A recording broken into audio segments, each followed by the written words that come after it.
Hello, hello, hello, hello. I just wanted to record a quick video of some, I'll call them tips that I thought are helpful for new artists that I've been mentoring some people in my free time, and there are certain things that keep coming up, um, and I think they're worth kind of recording out and stating. So let's get into it. Let me just open up my Photoshop and we can get started talking to it. I'll probably edit this video and throw the full video online separately with no intro part. So we're just going to get started. Hello. Okay. I just had 6 tips I wanted to go through and discuss briefly based on some of my experience mentoring people and working with younger artists in the industry. And I think they're helpful for everyone, but mainly for beginners. So if you're a seasoned artist and you're watching this, you probably don't need 6 tips to help you. But I think the things that are important. So let's get started. I got my eraser brush. 6 tips. Tip number 1 is watch and learn. Watch and learn. Basically, if you are starting out in the industry, if you're trying to become professional artists, professional comics artist, professional concept artist, illustrator, any of those fields, I think it's worth finding a way to watch a professional you admire work uninterrupted without the video being sped up. So it's kind of hard to actually find this because most artists, when they post up a video, they speed up the video and talk over it. But lots of artists that are professional stream their work now, and you can probably find one of them doing a live stream where you can watch them work as they talk and see how fast they really are. I used to watch live streams when I started. I mean, I still do. I still watch live streams all the time.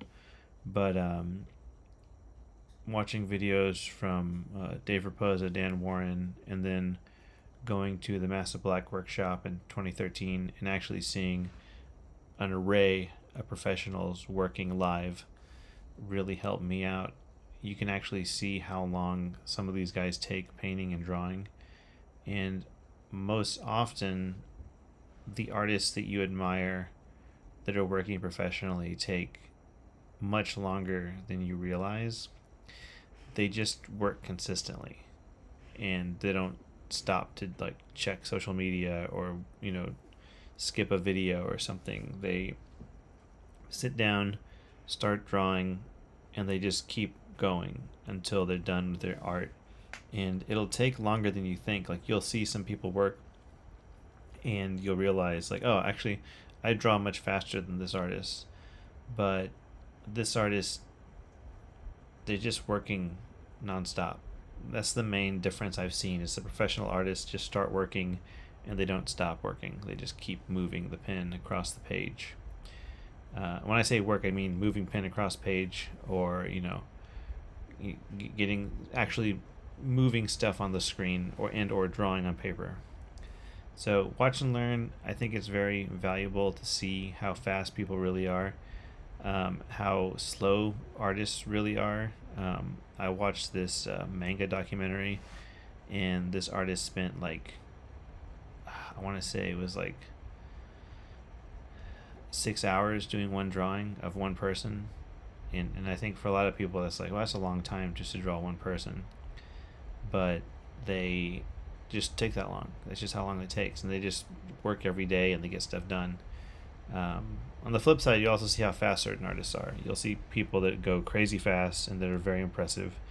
And what that to me helps you understand is that it's possible to go faster and that you haven't hit the limit yet. Like when you're driving a car and you're going as fast as you think you can, and then you should never do this, but if you're driving a car and you think you're going fast, there's always going to be someone ripping by you going even faster in a faster car. There's always a way to go faster, and it's just something that I think it's helpful to know because it creates an aspirational kind of ladder you can climb. So you either know that you're consistent and you're slow but you're good, or you can even be faster. So watching and learning that way helps you with all these kinds of aspects of development. Okay, let's go on to the next one. Time yourself. Okay, so we just talked about learning speed with other artists, and so watching and learning from other artists teaches you a lot, and like how long they take or how long they don't take. But you will never know how long you take until you time yourself. And I think when you start working professionally, oftentimes people ask you, how long is this going to take? Like, or they'll ask you, how much time do you need? And a lot of new artists, young artists, they just have no idea. They're like, I don't know, like a week, and sometimes when you're working and you're not really paying attention, you're kind of working, you can time yourself and you might take like way longer to finish a piece because you're distracted. And so you time yourself and you realize like, oh, it took me like 6 hours to do one character. But then you think about like the actual time your pen is touching paper and making marks. It's normally less than that, and timing yourself really helps. I think the best way I've found to time myself with my tools that I have is to do a screen recording on my iPad. So I press screen record, I immediately jump into Procreate or Clip Studio or whatever program I'm working in, and I just start drawing. And you just keep working while the screen is recording, and you can see how much you can get done. See how fast it takes you to like completely paint one head, paint one whole character. Like, what does it take to paint one whole character? Draw and paint them. You're probably going to be working faster than you think if you're focused. So timing yourself is the only way to reveal how fast you really are and give you the estimates you need to be able to tell a client, like, hey, I need like 4 days to get this done. And that might be exactly what you need, but you'll never know until you time yourself. It's also good for like charging money. Thanks, someone's in chat. It's good for charging money. Like someone's going to ask you, like, what's your hourly rate? What's your rate? Maybe if you're super fast, your rate's like way higher because you're going to take less time working on it. So you need your rate adjusted to be higher. So let's say you knock out an illustration in like 2 hours. That's really fast, right? You can probably be getting a rate of like, $100 an hour. So 2 hours of work is $200, right? You shouldn't really use an hourly rate when you're working professionally. That's a whole nother talk though.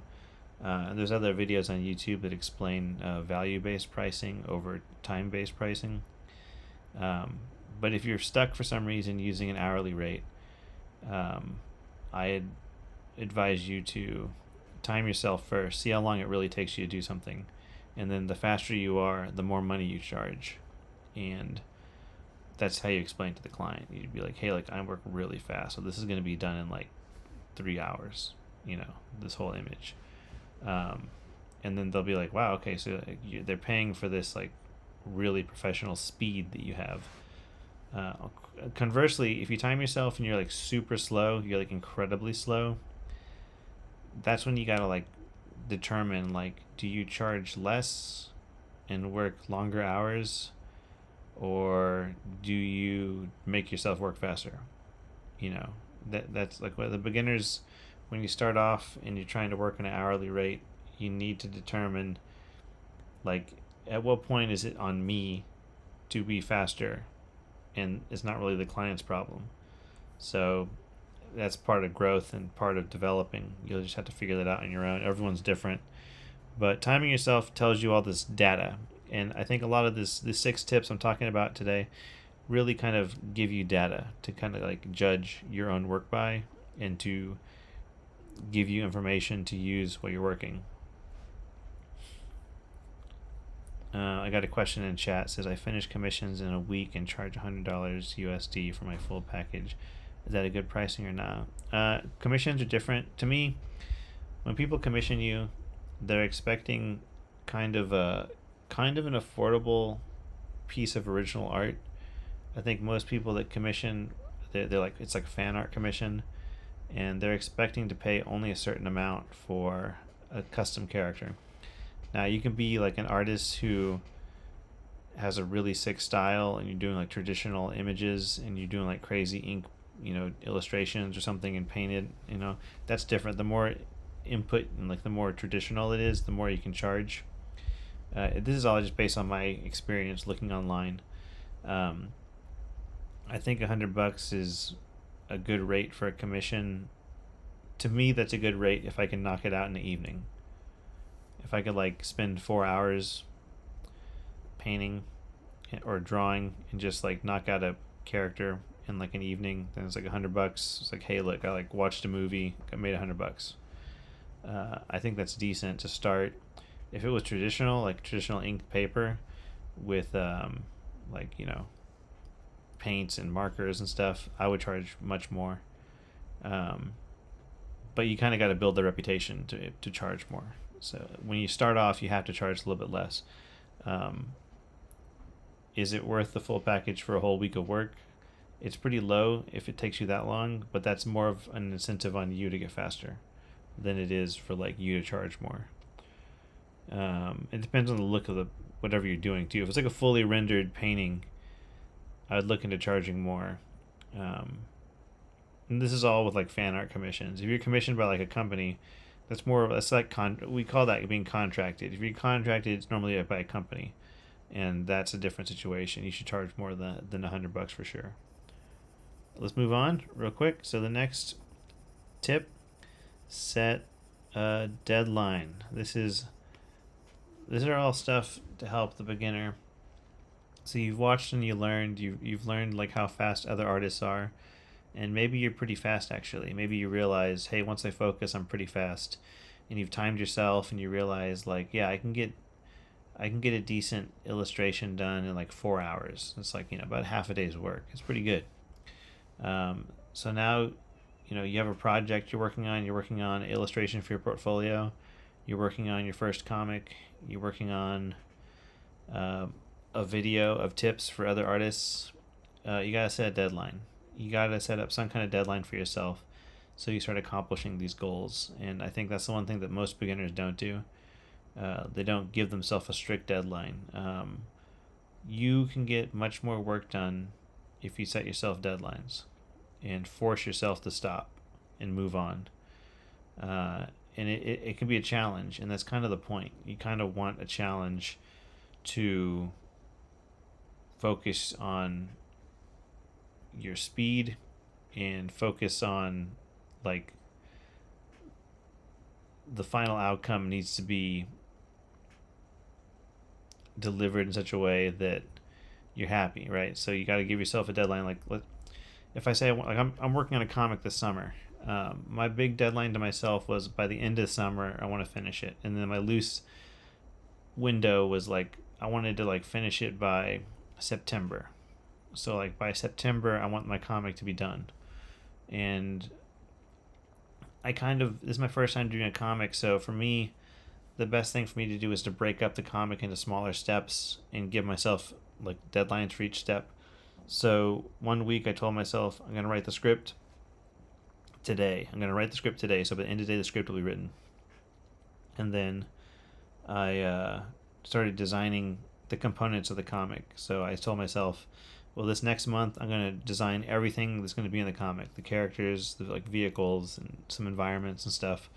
I want to design all that first because I want to know what I'm going to draw later. I don't want to make it up as I go, because if I make it up as I go, it's going to take me more time. So I set myself a month deadline to get that done. So it's like, okay, there's like a day and then a month, and then you have to break the script up. So each section for me is a deadline to get myself to finish. And it's been working so far. The only hiccup I had is that I got some freelance work this summer, and it kind of ruined my schedule a little bit. But it's money, so it's good. So set a deadline. It's going to get you to accomplish things faster, and also realize how long things are taking. I think for some people, like if you've never done a full painting before, and you set a deadline for like I want to get it done by Friday, and you work full time somewhere else, you start realizing like, actually, if I only have maybe 4 hours of work a day to do this, and I'm kind of slow, that deadline of Friday is unrealistic, and I need to allow myself 2 extra days of time, and in that case, 2 extra days would equivocate to 1 full day of work. But anyway, set the deadline. You'll start realizing how long things really take you, and it's just all this stuff, like I said, is to get you information.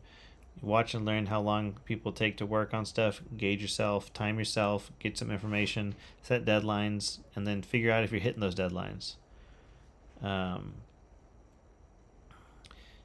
You have 7K followers on IG. People told me to raise rates, but I'm kind of shy. Yeah, I got a short comic I'm working on like this weekend and like next week. So there's actually a shorter comic. It's like a 5-page horror comic. It's really simple, but I wanted to like practice doing a comic that's different from the full comic I'm doing. So that's happening first, and that's like a little mini assignment I gave myself because I want some practice storytelling with panels before I jump into the big one. So it's kind of like a little check-in. If people say you should raise your rates, if people are telling you should raise your rates, you should definitely raise your rates. This is one way to find out if you should raise your rates. If you're getting overwhelmed by commissions, and it's like there's way too many commissions, and there's no way you're going to be able to finish all the commissions, and people just keep coming to you with commissions. If every commission takes you a week, and you're only charging $100, then you need to afford yourself more time by raising your rates and kind of weeding out the people that don't really want the commission. People that really want the commission will pay more to get it. And people that kind of wanted the commission, you won't get their money, but you will get more money from the people that you do get commissioned by. So raising your rates will help you like tone down the workload. If you find yourself getting overwhelmed by work, it's because you're too affordable. And you want to be, to a degree, you want to be less approachable. You want people that approach you with money to hire you to really like have a lot of money. That's kind of how you want to kind of scale up constantly. So at first you start at $100, and then ideally you jump to 200. And you can't do crazy jumps though. When you do start increasing your rates, you don't go from like 100 to 200. That's like double, right? You'd start by going, well, my rates are now 150, and then you kind of incrementally go up. So maybe every 2 commissions you start increasing your rates. It's like 2 weeks. Every 2 weeks you increase your rates if you're getting constant like people coming in. But it needs to be a matter of like weeding out the people that can't afford you. You want people to not be able to afford you. You want certain people to just be like, I can't afford him, but I would love to have a piece by them or her. I'm sorry, I don't know your gender. So that's how you should raise your rates, right? Anyway, 6 tips. Let's move on. What's the goal? This question, whenever people ask me for feedback or critique, the number one question I have, the first question I ask is, what's the goal of the piece? What is the piece supposed to be? That answer could be many things. The answer could be, I want the piece to be a character design for my portfolio. And so maybe it'd be like, okay, well, the goal is to get this piece to be good enough to put in your portfolio. The other goal would be like when you design a character, you're designing a character for something. So like, what's the goal of like the character? Like, is it it's a character for a fantasy video game? Okay, there's like more information to guide me with the feedback, because maybe you drew a really amazing horror character, but you're like, I want it to be for a children's book, and I'd be like, okay, well, you missed the mark, because your goal is completely separate from what you've accomplished. But you got to know the goal for yourself, because it helps you determine where to put the investment and time. When I watched videos on comic artists working, I found that a lot of comic artists don't draw everything from scratch.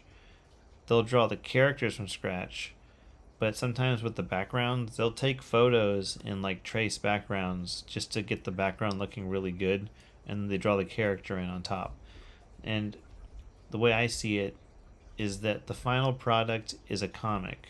It's a story that you're reading, and you're being guided through the pictures, and the artist isn't trying to show off their great skills at drawing landscapes. They're trying to show off their storytelling skills. So in the case of like a comic, if the goal is a finished story to tell, you might want to make some shortcuts for yourself. Maybe you trace backgrounds because you want to lock in the background. That's one example. Maybe you hire somebody to do backgrounds that loves doing backgrounds, and they do the backgrounds for you. That's what happens in like manga studios a lot in Japan. There'll be an assistant that does the backgrounds. So that being able to hire someone's a whole different question, right? And if you're a beginner, that's like kind of that's kind of out there. The idea that you're gonna be able to hire somebody, but you might be able to do a trade, where maybe someone that's really good at environments will do trade work for someone that's too good at characters, and you can maybe swap some kind of art thing. But knowing the goal of the piece is very important. Otherwise, you don't know what you're doing. I hear people all the time come to me and they'll say like, can you get feedback on this piece? I go, what's the goal? What are you trying to do? And they're like, well, I want to do illustration, I want to do concept art, and I'd love to work in animation.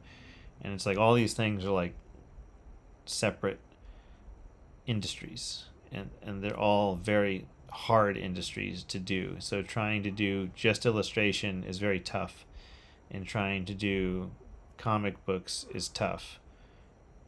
I say tough, I mean like it's tough to get that professional level like salary coming in so you can make a living off of it.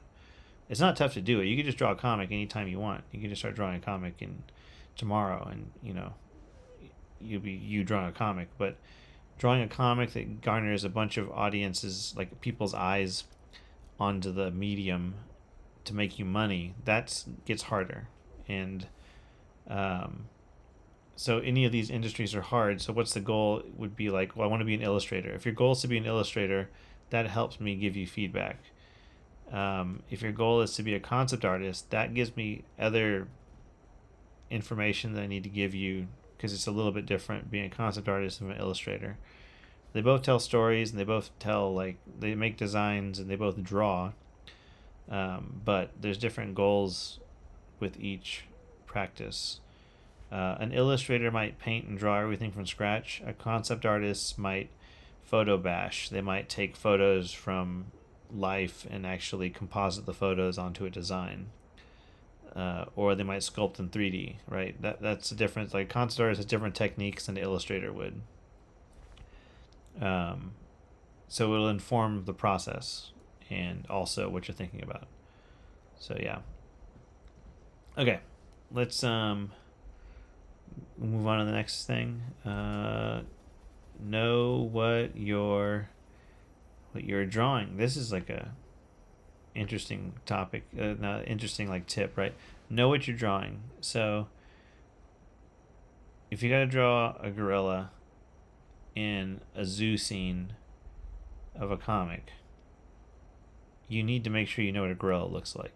And I say that, and it sounds really obvious, but a lot of people start drawing a scene, and it'll be like like one of my mentees is drawing a kind of a spellcaster guy, reading in a room, and the one thing they've draped him in this like robe, and the initial pass they sent me, some of the wrinkles don't look right. They don't look like a real shirt robe hanging off of a body, and that just tells me as the critiquer that they haven't pulled up a reference to know what a robe hanging off a body looks like. So they don't even know what they're drawing, really.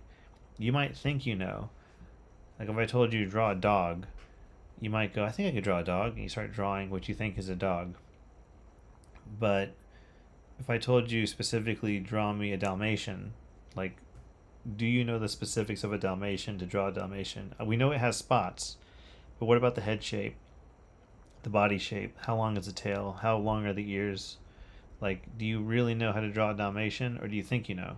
And sometimes it's not. Sometimes it doesn't matter. Sometimes you can just indicate a dog for like a scene for like a comic or something, and that's enough.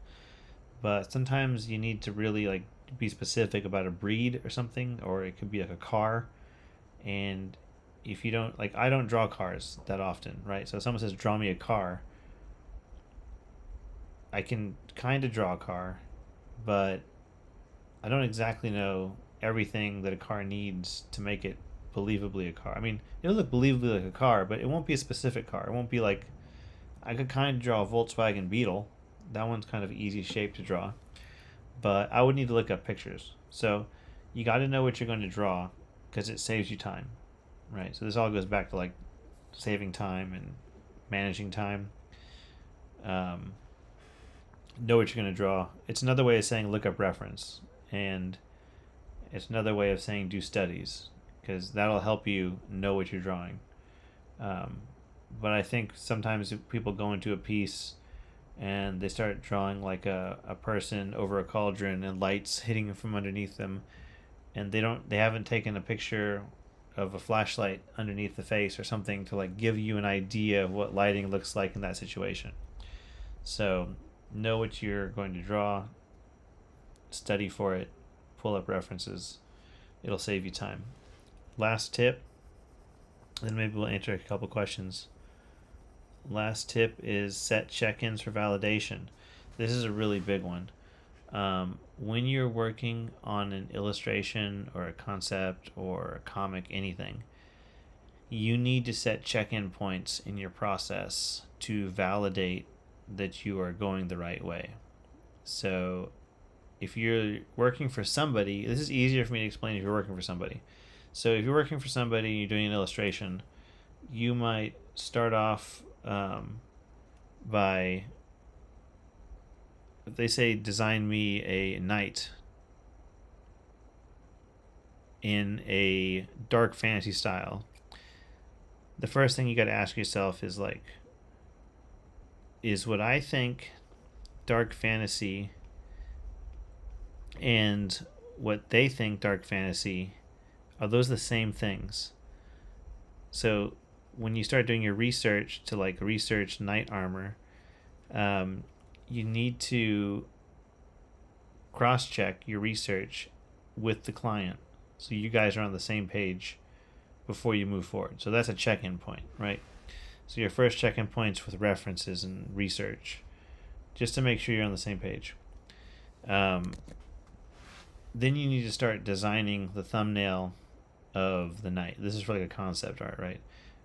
Or illustration has thumbnails too, but you start designing the thumbnail, the scene, or the knight itself, right? The character, and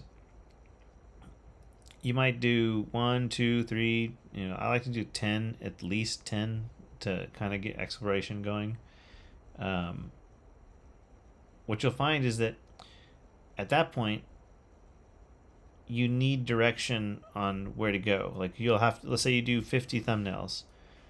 You'll need to pick out one of those thumbnails and decide which one is going to be the correct one to go.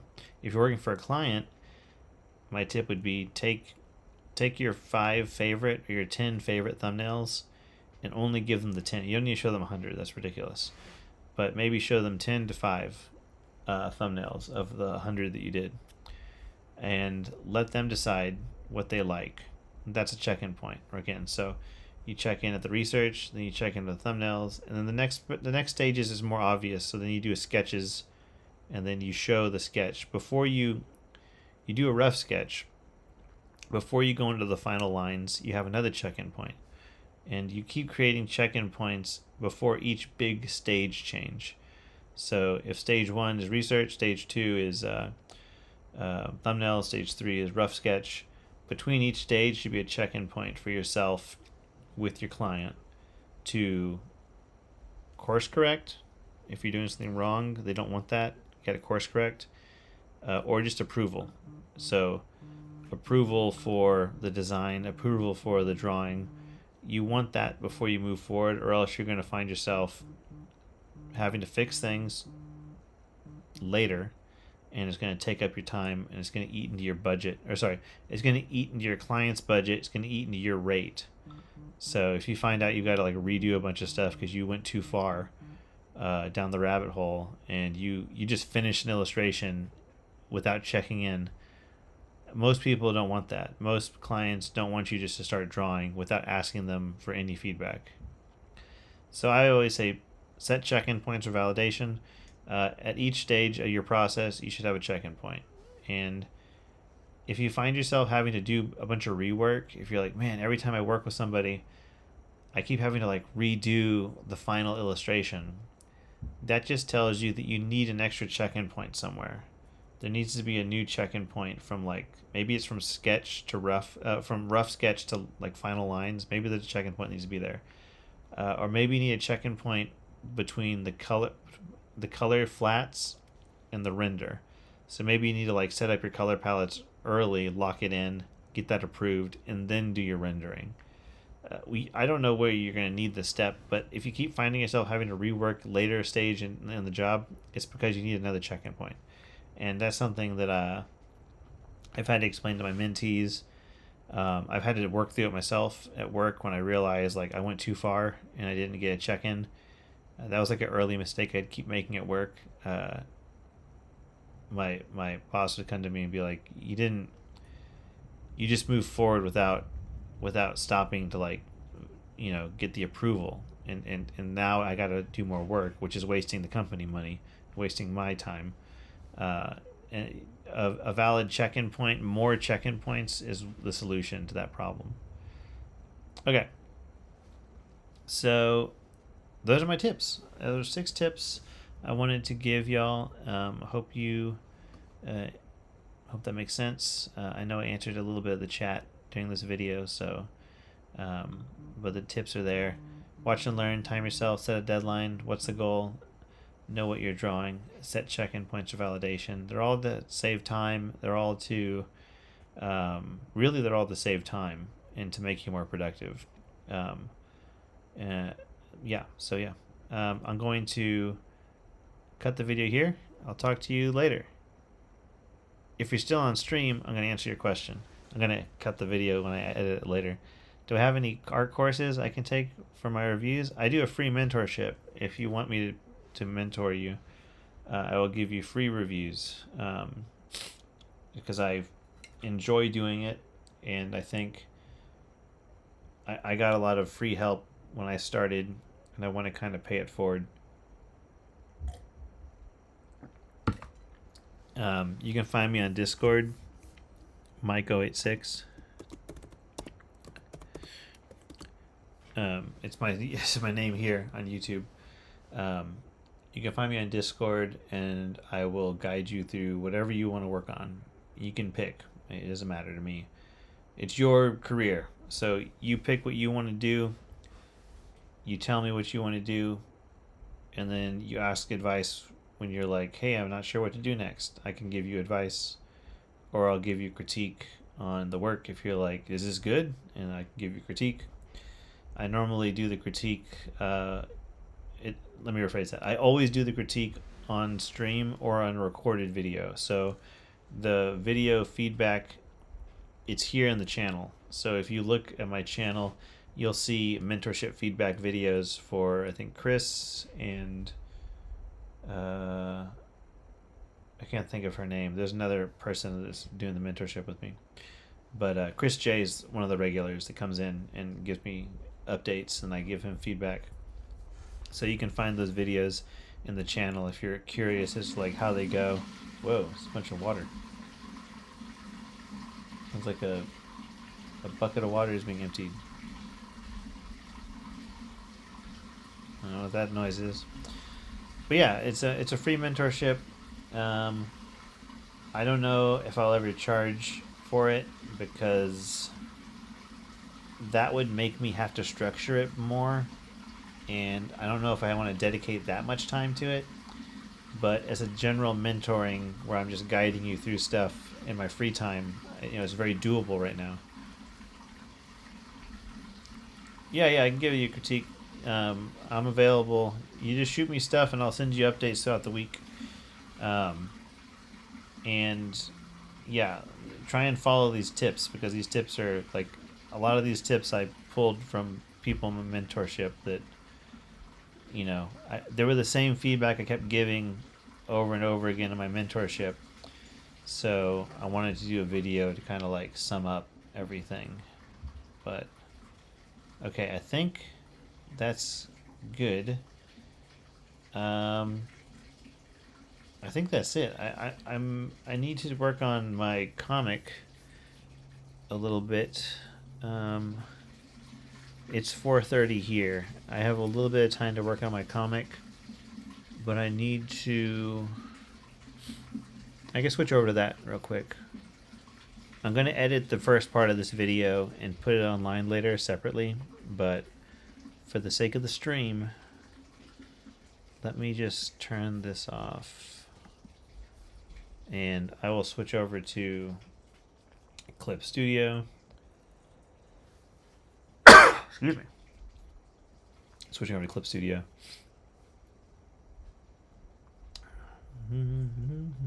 Okay.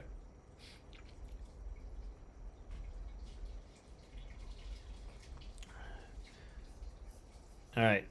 Take care. Let's see. NDI. Clip Studio. These are the thumbnails. I haven't looked at these since yesterday.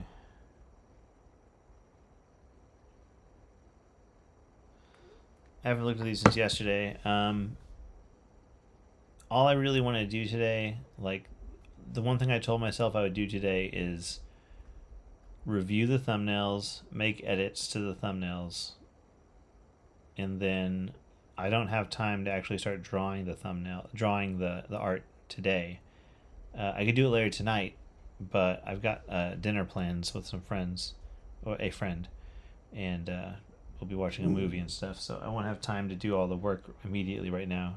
But you can kind of see what it looks like on the screen already. So it starts off with this full page. This guy is hiding behind a wall, a corner. He's hiding around the corner. We get some close-ups of him.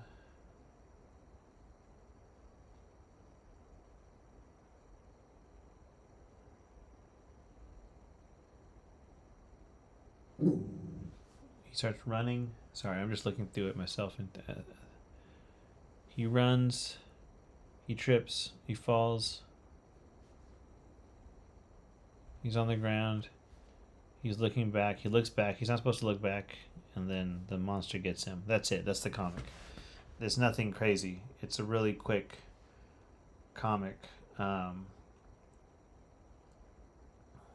But I wanted to start off with something short and simple to practice. And it feels still pretty good. This is the time to make major changes. So I just need to determine if there are any major changes to make.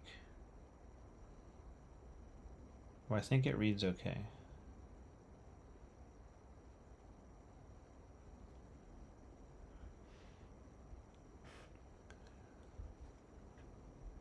He runs. Trips and falls.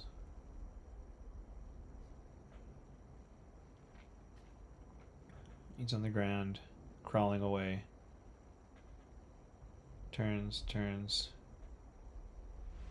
Monster gets him. So I think that's pretty good. I don't think there's anything I need to do.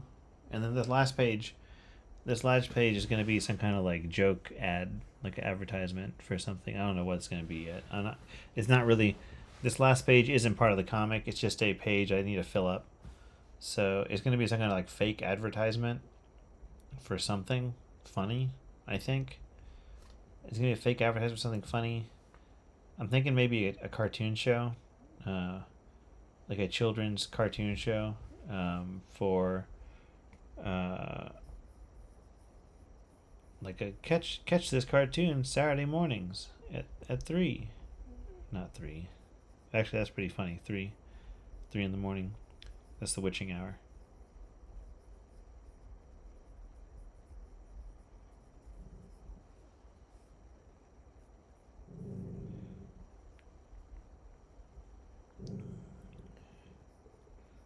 Something like a cartoon character running.